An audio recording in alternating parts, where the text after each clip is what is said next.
Hey everybody, welcome back to another HiSet math session. Today we're going over scientific notation. Click. Okay, so what is scientific notation? You use it for chemistry, biology, what's going on? Not really.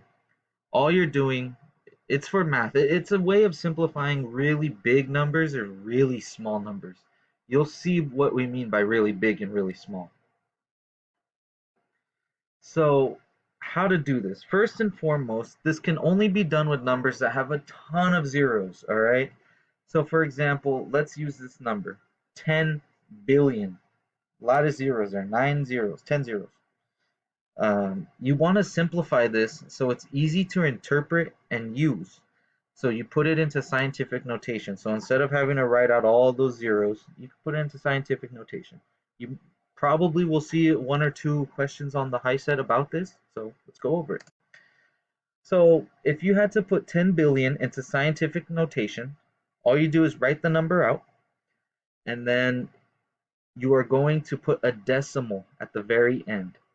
For big numbers like this, whole numbers, you move the decimal point to the left until it's in between 1 and 0, or the first two numbers, So it would be, you would move it over 10 times, 1, 2, 3, 4, 5, 6, and so on to 10. Then you bring down the 1, or it could be 1.0, doesn't matter, 1, and then you multiply it by 10, and then raise it to the power of 10. The exponent would be 10, because you moved it over 10 times. Not too complex stuff, but let's try not a whole number.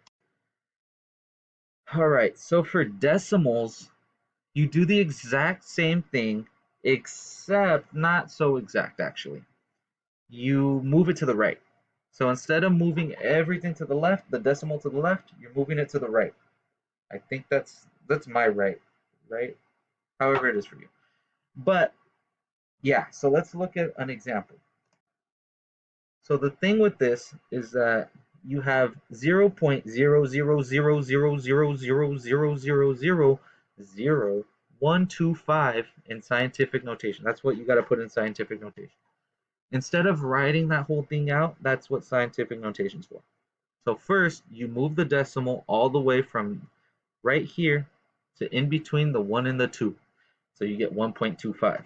You do that 11 times. That's how many times you move it over. So 1, 2, 3, 4, 5, 6, 7, 8, 9, 10, 11.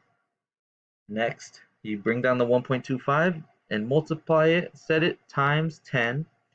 But since you moved it to the right, instead of it being just 11, it's actually negative 11.